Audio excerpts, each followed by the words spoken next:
rupee. Now, obviously, the big story in the country, the elections in Gujarat, being seen as a wake-up call for the Prime Minister there. The BJP did win, but didn't quite do as well as expected. Now, should that actually change the way investors view the country? That's a big question, and we're putting that question to Chakri Lokapriya, joining us live out of Mumbai. He's the CIO at TCG Asset Management. Chakri, thank you so much for making time this morning. Before we discuss the investment implications, I mean, certainly something did change within the underlying politics here. What do you think that change was? Hello there. I think there are a couple of things which have changed. One is Gujarat is Modi's home state, and his party has been in power for the last 22 years.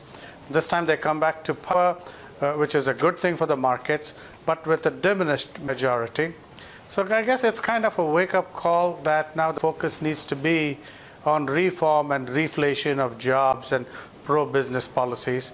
And I think in the run-up to elections in 2019 for India, you'll see a lot of this beginning to happen for Modi to secure himself for another term.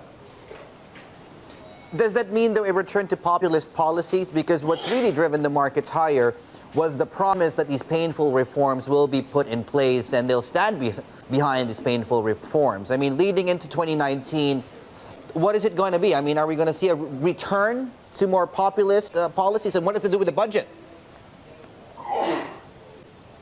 I think we're going to see more of positive reforms in terms of one of the things for the reason of Gujarat elections coming with a diminished majority was because of the goods and services tax and the demonetization, both of which were kind of disruptive.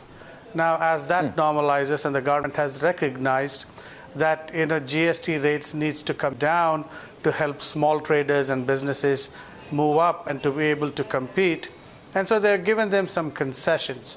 I think we'll see more of this, which I think the government's thinking is in line, or rather changing towards that maybe we need to cut taxes across businesses to spur growth. So which is not actually populist, which is kind of a good thing.